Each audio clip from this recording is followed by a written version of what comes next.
قدیم دنیا کے 7 عجائبات میں سے سب سے پہلا ہے غزہ کے عظیم حرم۔ یہ نہ صرف مصر میں بلکہ ساری دنیا میں شاید ہی کوئی مقام اتنی شہرت رکھتا ہو جتنی غزہ کے اہرام کو حاصل ہے۔ بلا شبہ اسے مصر کی پہچان اور تعارف کا درجہ حاصل ہے۔ 3000 سال سے یہ نہ صرف سیاحوں کی ایک منزل ہیں بلکہ تخلیقی سوچ اجاگر کرنے کا بھی ذریعہ رہی ہیں۔ قدیم مصر پر تحقیق کرنے والوں کے علاوہ اکثر لوگ یہ بات نہیں جانتے کہ مصر میں موجود اہراموں کی تعداد 100 سے بھی زائد ہے۔ دریائے نیل کے جنوب میں قاہرہ شہر کے قریب صرف چند اہراموں کا ایک مجموعہ ہے۔ قدیم حرم کو آج بھی ایک بہت بڑا تعمیراتی ڈھانچہ کہا جا سکتا ہے کیونکہ اس کی بلندی آج کے دور کی ایک 50 منزلہ عمارت کے برابر ہے۔ 3 اہم اہرام دراصل 3 مصری فرعونوں کے مقبرے ہیں جنہیں اپنے وقت میں دیوتا کا درجہ حاصل تھا۔ سب سے پہلا اور سب سے بلند حرم فرعون خوفو، جسے یونانی زبان میں چیوپس کہتے تھے، اس کا مقبرہ ہے، جس کا تعلق فرعونوں کی چوتھی سلطنت سے تھا اور جس نے 2575 قبل مسیح حکمرانی کی تھی۔ یہ حضرت ابراہیم علیہ السلام کی آمد سے بھی کئی صدی پہلے کی بات ہے، لیکن عظیم حرم کی اصل خوبی اس کی متاثر کن جسامت ہے۔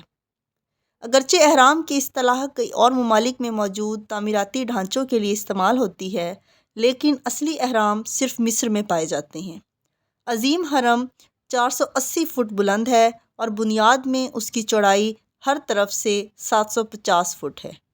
اس کی تعمیر میں 23 لاکھ پتھر استعمال ہوئے ہیں، جن کا اوسط وزن 2.5 ٹن فی پتھر ہے۔ کچھ پتھروں کا وزن 16 ٹن تک بھی ہے۔ خوفو کے مقبرے کی چھت پر لگی ہوئی گرینائٹ کی سلوں کا وزن 50 ٹن سے بھی زیادہ ہے۔ اس حرم کی 23 سال میں تکمیل کا مطلب ہے کہ اگر ہر سال روزانہ 10 گھنٹے تک کام ہوتا رہا ہو تو ایک پتھر کو دوسرے پر رکھنے کے لیے صرف 2 منٹ کا عرصہ بنتا ہے۔ پتھروں کی مدد سے ایک زینہ بنایا گیا ہے جس کا ہر قدم انسانی کمر جتنا بلند ہے۔ حرم کی بنیاد ایک ٹھوس چٹان پر رکھی گئی ہے۔ آج قاہرہ شہر پھیلتے پھیلتے اس کے بہت قریب آ گیا ہے، لیکن ماضی میں یہ حرم صحرا میں واقع تھا۔ ابتدا میں پتھروں پر سفید چونا پھیرا گیا تھا جس کی وجہ سے یہ چمکتا ہوا نظر آتا تھا۔ اہرام مصری فرعونوں کے مقبرے تھے، لیکن سوال یہ پیدا ہوتا ہے کہ مصری حکمرانوں نے انہیں ایک خاص شکل میں اور اتنا بڑا کیوں بنایا؟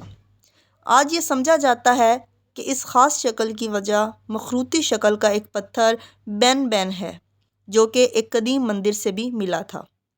یہ دراصل ابتدائی دور کے اس ٹیلے کی علامت تھا جس سے زندگی کا آغاز ہوا تھا۔ اس طرح اہرام کا تعلق ری کے نام کے دیوتا سے ہے جو کہ سورج دیوتا ہے، کیونکہ مصری دیو مالا کے مطابق یہ وہی تھا جس نے ابتدائی دور کے ٹیلے سے نکل کر زندگی کو پیدا کیا۔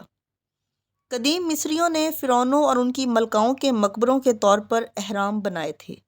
قدیم سلطنت سے لے کر وسطی سلطنت تک فرعون مختلف شکل اور مختلف جسامت کے اہراموں میں دفن ہوتے رہے۔ پرانے مصریوں کو اہراموں سے عشق تھا۔ مختلف جسامت کے 67 اہرام صرف قاہرہ کے قرب و جوار میں موجود ہیں۔ سب سے مشہور اور سب سے بڑے اہرام غزہ کے ہیں۔ یہ خوفو، خافرے اور مینکر کے مقبرے ہیں جو کہ ایک قطار کے ساتھ ہیں۔ آخری مقبرہ خوفو کا ہے جسے عظیم حرم بھی کہا جاتا ہے۔ یہ اپنی مثال آپ ہے اور ایک زبردست تعمیراتی ڈھانچہ ہے۔ یہ جب بنا تھا تو 400 فٹ بلند تھا اور حجم میں ایمپائر اسٹیٹ بلڈنگ سے 2 گنا تھا۔ 19ویں صدی کے اختتام تک اسے دنیا میں سب سے بلند عمارت کا درجہ حاصل تھا۔ ایک ایسی عمارت کے لیے یہ بہت بڑی بات تھی جو 45 صدیاں پرانی تھی۔ اب سوال یہ پیدا ہوتا ہے کہ قدیم مصریوں نے اتنا عرصہ قبل ایسی شاندار یادگار کیسے تعمیر کی؟ قیاس یہی ہے کہ فرعون نے بہت زیادہ افرادی قوت سے کام لیا تھا، یعنی 1 لاکھ افراد سے، لیکن وہ بھی سال میں صرف چند مہینے، کیونکہ جولائی، اگست، ستمبر اور اکتوبر کے مہینوں میں دریائے نیل کی وجہ سے زمین کا بہت بڑا حصہ زیر آب آ جاتا تھا۔ حقیقت میں یہ مصری کسانوں کے لیے ایک نعمت ثابت ہوتا تھا کیونکہ اس طرح کھیتوں کو نئی زرخیز مٹی مل جاتی تھی۔ تاہم اس کا ایک مطلب یہ بھی تھا کہ اس عرصے میں کسان کاشتکاری نہیں کر سکتے تھے۔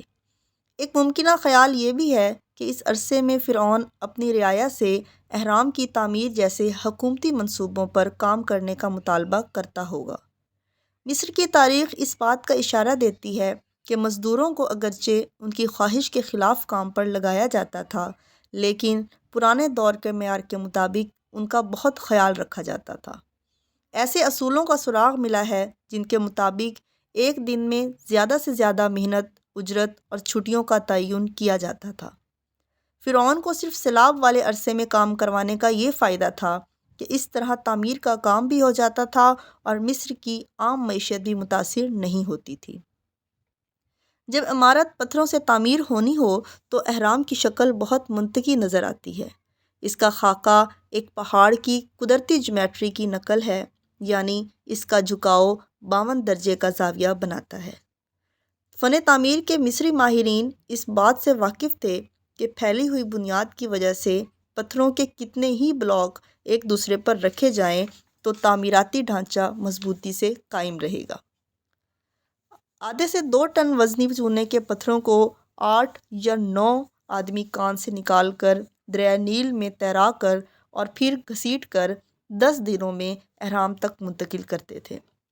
ایک خیال کے مطابق پتھروں کو مطلوبہ اونچائی تک لے جانے کے لیے اور تعمیراتی ڈھانچے میں لگانے کے لیے ڈھلانیں استعمال کی جاتی تھیں۔ یہ تعمیراتی ڈھلانیں کیسے استعمال کی جاتی تھیں یہ تو کسی کو معلوم نہیں، لیکن اندازہ ہے کہ حرم کے گرد وہ یا تو سیدھی یا پھر گولائی میں رکھی گئی ہوں گی۔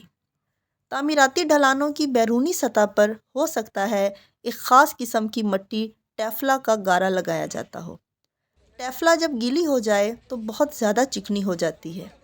اسی وجہ سے مصری معماروں کے لیے یہ ممکن تھا کہ وہ چھوٹی اور بہت ترچھی تعمیراتی ڈھلانیں استعمال کر سکیں جو شاید ویسے استعمال نہیں ہو سکتی تھیں۔ پتھر کے سامنے ڈھلان کی سطح گیلی کر دینے سے اس کے لیے ایک بے حد چکنا راستہ تیار ہو جاتا تھا اور اس پتھر کو رسے کی مدد سے گھسیٹنا آسان ہو جاتا تھا۔ یہ بھی ممکن ہے کہ پتھروں کو بیلن نما پہیوں کی مدد سے حرکت میں لایا جاتا ہو۔ پتھروں کے نیچے درختوں کے گول تنے رکھنے سے خام پہیے وزن کو آسانی سے کھینچ سکتے تھے۔ تاہم پرانی یادگاروں کی دیواروں پر کندہ تصویروں سے اندازہ ہوتا ہے کہ پتھر کے بلاکوں کو پہیوں کی مدد کے بغیر گھسیٹا گیا تھا۔ ایک بار پتھر اہرام کی مطلوبہ بلندی تک پہنچ جاتا تو پھر شاید ایک لیور کی مدد سے اسے اس کی آخری منزل تک پہنچا دیا جاتا تھا۔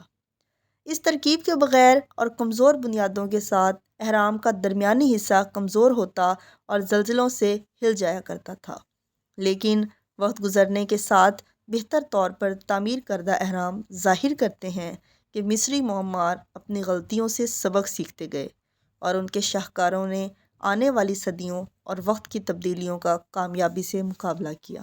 آپ کو میری یہ ویڈیو پسند آئی ہو تو اس کو شیئر کریں، لائک کریں اور میرے چینل کو سبسکرائب کریں۔